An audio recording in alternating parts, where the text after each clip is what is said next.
ప్రభుత్వంలో రాష్ట్ర వ్యాప్తంగా ఈ డబుల్ బెడ్రూమ్ నిర్మాణ కార్యక్రమం జరిగింది. అందులో భాగంగా పెబ్బేరు పట్టణం నేషనల్ హైవేకి దగ్గరలో 204 డబుల్ బెడ్రూమ్ నిర్మాణం జరిగింది. కానీ ఈ నిర్మాణం సమస్యలతో కూడుకున్న విధంగా జరిగింది. నాణ్యత లోపం వల్ల జరిగింది.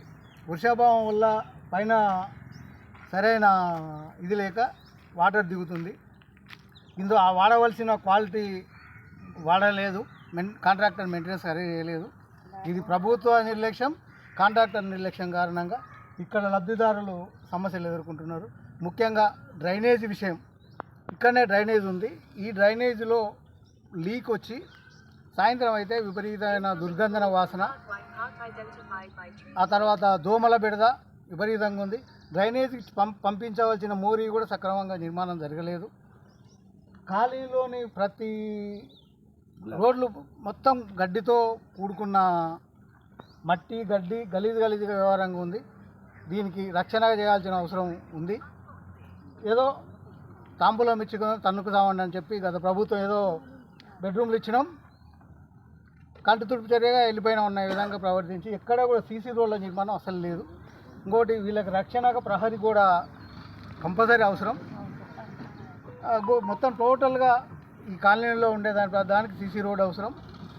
ఇప్పుడే ఇంతకుముందు ఒక ఆమె చెప్పింది, విషపూరితమైన సర్పాలు, దోమలు. ఈ మొదలే వర్షాకాల సమయం ఇది.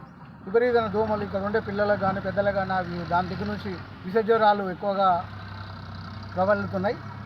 గత ప్రభుత్వం నిర్లక్ష్యం వల్ల దీన్ని ఏదో వదిలేసి వెళ్ళిపోయింది. కానీ ఈ ప్రభుత్వం అయినా ఇప్పుడు స్థానికంగా ఉండే శాసనసభ్యులు చొరవ తీసుకొని ఈ మున్సిపాలిటీ అధికారులకు దీనిపైన ఒక సమీక్ష పెట్టి వీళ్ళ సమస్యలు తీర్చవలసిన అవసరం ఉంది. ఇప్పటికీ కాలనీ వాసులు, కాలనీ కమిటీ వాళ్ళు కూడా దాదాపు 4-5 సార్లు మున్సిపల్ కమిషనర్కు, మున్సిపల్ సిబ్బందికి తెలియజేయడం జరిగింది. అయినా నిర్లక్ష్యం వహిస్తున్నారు. ఎక్కడ వేసిన చెత్త అక్కడే ఉంది. ఇప్పుడే మన పత్రికా మిత్రులు కూడా ఆ చెత్తను దాన్ని ఇది చేయడం జరిగింది. కనుక ఈ డబుల్ బెడ్రూమ్ లబ్ధిదారుల సమస్యను పూర్తి చేయాల్సిన అవసరం ఉంది. ఇంకొకటి, జాతీయ రహదారి పక్కలే ఉంది కాబట్టి రహదారికి వెళ్ళే వాళ్ళకి ఇబ్బందికరంగా ఉంది. ఆ రహదారి కూడా భవిష్యత్తులో రహదారి విస్తరణ జరుగుతుందని సమాచారం ఉంది.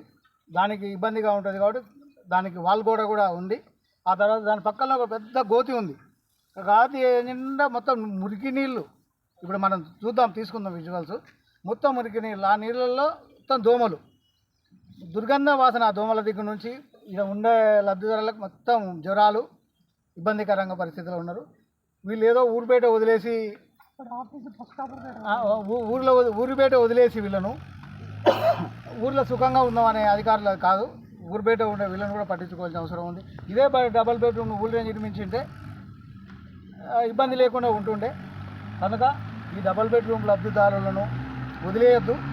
వీళ్ళు కూడా మానవులే, మనతో పాటు జీవించే వాళ్ళే. కనుక వీళ్లకు సరైన సౌకర్యాలు కల్పించవలసిన అవసరం మున్సిపాలిటీకి ఉంది. దీనిపైన మున్సిపల్ అధికారులు ప్రభుత్వానికి నివేదించి ముఖ్యమంత్రి గారి, ఎమ్మెల్యే గారికి చెప్పి సమస్యలను పరిష్కరించవలసిన అవసరం ఉంది. మేము తెలుగుదేశం పార్టీ పరంగా ఈ విషయాన్ని మేము కమిషన్ దృష్టికి తీసుకెళ్తాం, ఎమ్మెల్యే దృష్టికి తీసుకెళ్తాం. వీళ్ళకి లబ్ధిదారులకు కానీ సరైనది ఈ వారం 10 రోజుల్లో జరగకపోతే ఈ కాలనీ వాసులను కూర్చోబెట్టుకొని మేము ఒక కార్యక్రమం కూడా నిర్వహిస్తాం.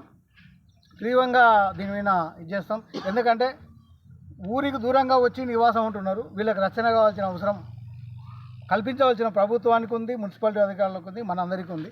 మానవతా దృక్పథంతో ఆలోచన చేసి ఇక్కడ ఉండే మొత్తము పంట పొలాలు కాబట్టి ఎక్కువ పాములు, దోమలు, విషపూరితమైనవి ఉంటాయి కాబట్టి దాన్ని రక్షణ కావాలంటే దీనికి కంపల్సరీ ప్రహరీ కూడా అవసరం. వీళ్ళని కాపాడుకోవాల్సిన మనందరికీ ఉంది. కనుక మున్సిపల్ వాళ్ళు, ప్రభుత్వం స్పందించి వీళ్ళ సమస్యల వలయం నుంచి డబుల్ బెడ్రూమ్ లబ్ధిదారులను కాపాడవలసిందిగా మేము తెలుగుదేశం పార్టీ తరఫున విజ్ఞప్తి చేస్తున్నాం.